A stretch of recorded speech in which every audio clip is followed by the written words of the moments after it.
Those Winter Sundays poem by Robert Hayden. The poet Robert Hayden wrote the poem, Those Winter Sundays, depicting a person remembering the love of his father that he failed to understand when he was young and returned with cold indifference. The protagonist is shown to be lamenting his past relationship with his father. The claim that the poet makes in this poem is that parental love need not be shown in obvious ways. It can be projected with a subtlety that is hard to detect but is always there. The poem relates to the love of a father for his family. The evidence that supports this claim is scattered throughout the poem.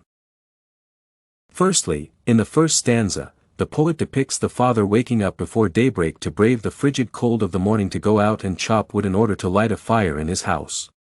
It is shown that he does this even though his hands are sore and aching from a week's worth of hard labor and maybe even from age. In the second stanza, it is shown that he only wakes up the rest of the family once the firewood is set and lit inside the house, and the house is warm.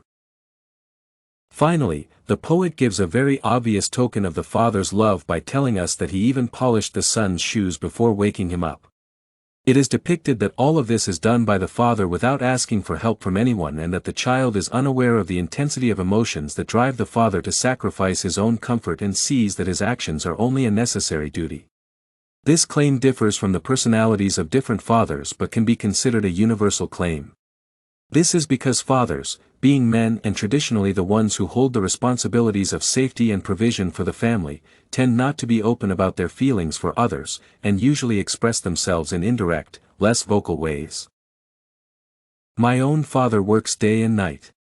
He shows his love for me by being very lenient with the decisions he makes that concern me. Often, I realize how alike my father and I are in nature, and it was his love that made me so.